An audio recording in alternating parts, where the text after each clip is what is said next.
Episode 8 Mutant Spiders. Our soon-to-be adventurers pursue a bounty to deal with spiders that have infested a tunnel not too far from Sigenbrat. In these halls, they find a cave opening that is filled with giant arachnids and fight their way through strange, altered versions of the spiders. In an old storage room, hidden within the cave, they come across a pig man named Moot Mog, who happened to be on the list of prison escapees that Sir Morgaine held. He had been previously arrested by altering creatures to be genetically enhanced. Moot informed the group that he had done the same here, hoping to help the spiders from dying off. You know the craziest thing is, Moot, is you were 3 days from being let out. Oh no. Yeah. When they broke out, I just saw the hole and I went. And then I found the spiders and I heard about them and I helped make a really big one. It's real intelligent. You helped? So how big is really big? Like really big. Wait, what do you mean you helped? Well, I Someone else mutated you them. helped? Yeah, but I talked to So- animals. If you mutated them and you can talk to them, is there some way that you can unmutate them and talk to them so they are, for instance, more easy for us to dispatch? Well, that's tough. You're asking me to set up my friends. the spiders are your friends. Well, yeah, I mean, I made the overlord. One particular spider loomed in the depths of the cave, and its heightened intelligence was Moot's fault. Sir Morgaine makes a deal to release Moot with the promise that he wouldn't do it again if he helps fix the mistake and aid against the Spider Lord. After fighting yet more genetically modified spiders, the group find themselves face to face with the greatest one, a much larger and more intelligent spider. Episode 9 Chromatic Venom. After a brief conversation, a fight inevitably breaks out between the party and the Spider Lord. I'm not gonna be the one to tell them. Morgaine will step forward. Yes, unfortunately, turns out there's not really any place for you to go. So, Then I shall have you for mine and my brood's dinner. It hatched elemental spiderlings throughout, but our heroes managed to prevent its brood from doing more harm. In the egg sacs nearby, which were ablaze with fire magic, the party found some loot. One that stood out was an orb with a keyhole within its center, almost like an encased ball. Upon leaving, they allowed Moot to leave, but not before he offered to augment them as well. The party declined, though V did ask if new wings were possible. The party returned to the town of Sigenbrat, rested, and leveled up to 4. Episode 10 Orb of Curiosity. The party hands in their bounties and receives payment before putting their focus on the last remaining bounty for the mayor. They learn that the orb they found is in fact a prison of sorts. Inside is a spellborn's essence. We're interested in hearing the truth, or at least your version of the truth. I can tell you the truth, but I do not know the color of your heart. If you do wish to take me to any authority figure, I assure you that I would prefer to pay my way out of this and grant you a favor. My name is Zopesh. He is part of the PEC, an Underdark-based criminal organization, and asks that the group deliver him to a representative for compensation. He was captured by another criminal organization himself.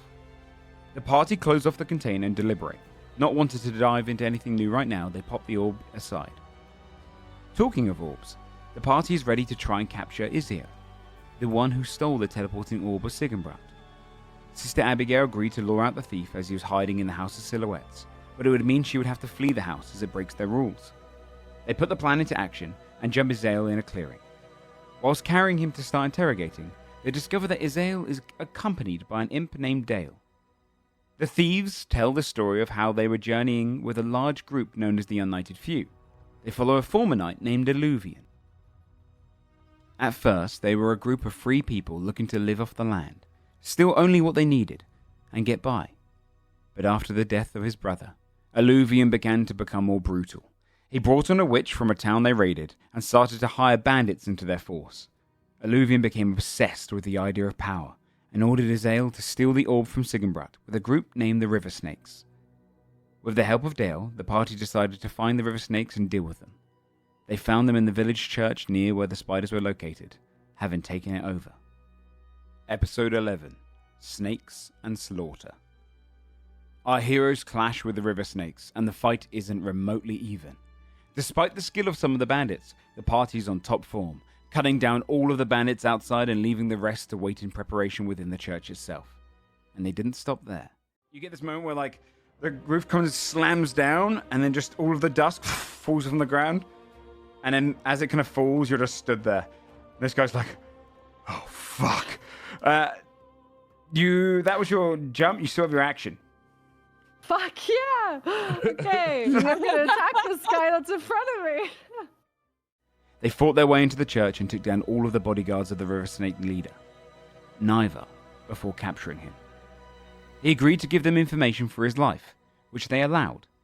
Niver told them Eluvian had been obsessed with a mountain shaped like a sickle, searching for something buried in that mountain that would have him ascend to some form of power.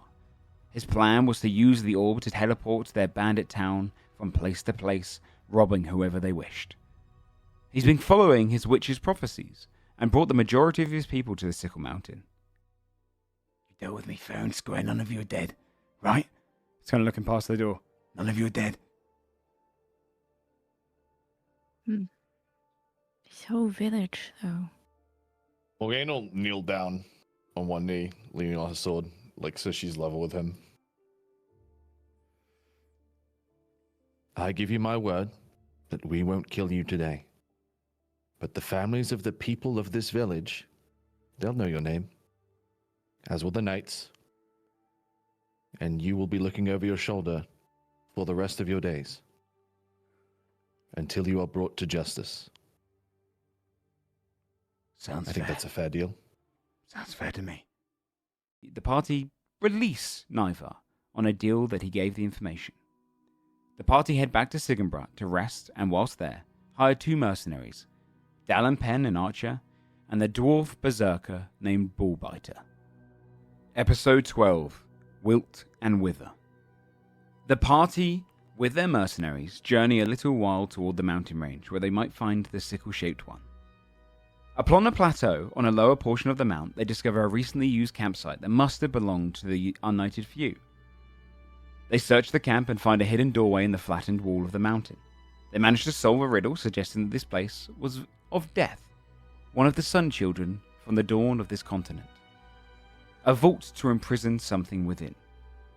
Solving the riddle grants them entry, the answer being Nightmare. They journey inside and come across a satyr, charismatic spirit that playfully goads them along. Who are you? That are so willing to tread the hallowed halls of death themselves? Would you truly risk angering such a certainty as he? Perhaps you follow the one who came before you. One who is determined to drain me of my very being. How predictable your kind has become in time. All of your dreams have grown and grown and grown. Whilst your nightmares wilt and wither. Those very nightmares that humbled you all. Nightmares during a time where... And appearing before you, you see a creature. Corsilas is the name of this spirit, and he's been imprisoned there for a while. He warns the group that others are just ahead of them, and he is only helping them because he knows the group ahead look to steal his power, his essence.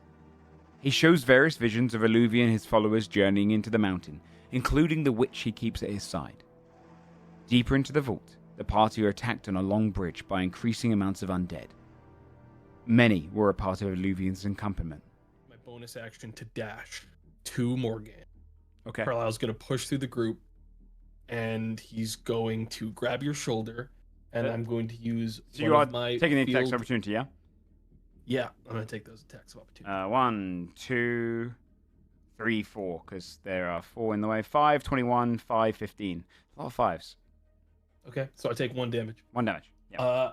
I'm gonna use my field medic ability, but I can carry you to grapple with my action. Nice, dude. Holy. Holy grapple shit. Which they can let me grapple them. I get to retain my full movement speed as well as. Fuck yeah, dude. That's amazing. Awesome. So Yes, you do. I'm going That's to sick. gain. Holy shit. Let's see. That is I'm gonna gain thematically 6 amazing. AC on top of my 16. Fuck yeah, dude. Okay. God And I'm damn. going to drag Morgaine out. Narrowly making it to the other side, they find themselves in a puzzle room with a skull in the center. 3 doors to open, one to the north, one to the east, and one to the west. They open the one to the west first, only to be greeted by undead, warped versions of the ogres that accompany Deluvian. Episode 13, Secrets of Death. We open with a fight against these warped ogres. The party dispatch them and tend to their wounds before looking into more of this room that Death laid out. During this time, they discover a 4th, hidden door. Hidden for a long, unknown amount of time. Within here, they realize that Death, formerly known as Tranquility, had a secret room made to communicate with other vaults. There's light gleaming off of 13 different points on Hyloma. Nice. Oh shit. You see, Okay. on the map, 13 other places that must be sending out light. Or 12 other places, 13 including the one you're in. There are 13 vaults that the Sun Children have created, all around Hyloma where they communicated with each other, sending information during a time when no one knew what they were doing. A Mask of Death is picked up and identified as a powerful magical item by Sir Morgaine. In the room, they discover a light-shifting communication device that Death used himself. The secrets they learned from this area are vast. They see that there are many other vaults, and learn the locations on this continent.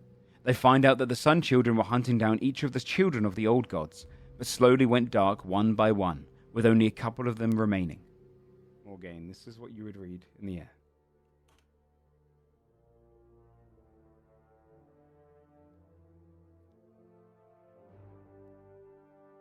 What does it say? Do you really want to know?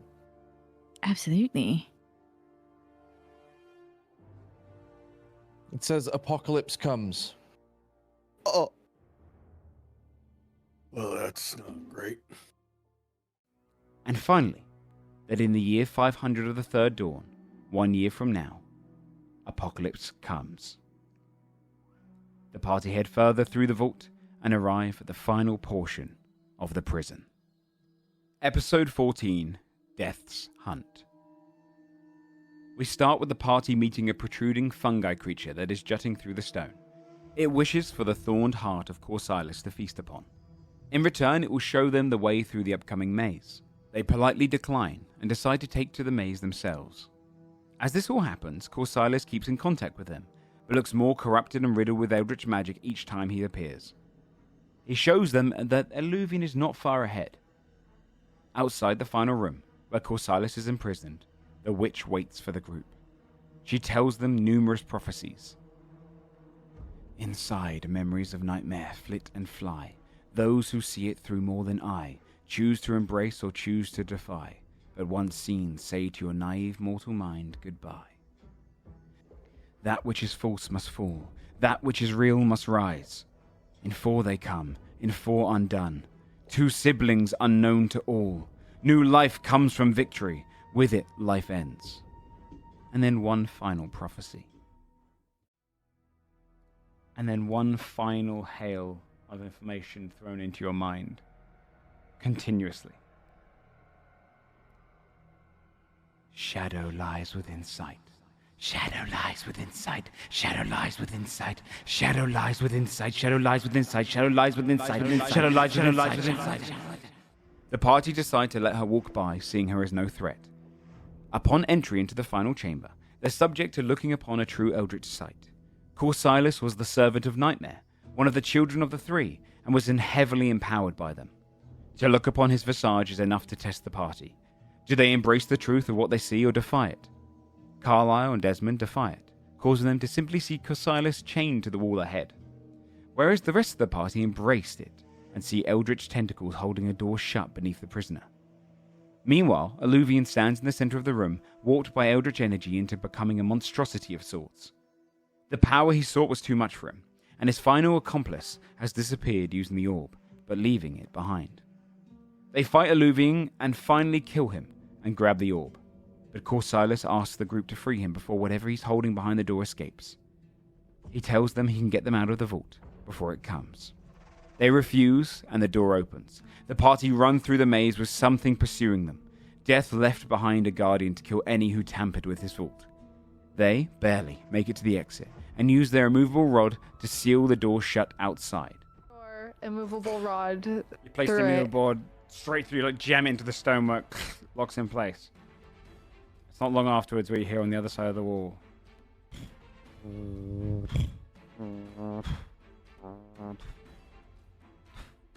Just faint hits against the door. It's not breaking through or tearing it open. It can't. For some reason, it just doesn't understand it. So it's decided just to start trying to hack through the mountain, which won't be a quick thing. It could take it a long time. Oh, okay. Because Silas... Another nemesis attained. Legit, we have so many enemies. Enemy to add to the One pile. more enemy to randomly show up one day. Hearing the hunter on the other side trying to break through deep, magically embedded stone and rock to get to them. A problem for another day. The party turn their attention to Sigenbrat and rest after retrieving the orb. And that is all for Recap 2. You are now caught up with episodes 8 through 14. Join us every Sunday at 8:30 p.m. GMT, or 3:30 p.m. Eastern, or 12:30 noon Pacific Time for more episodes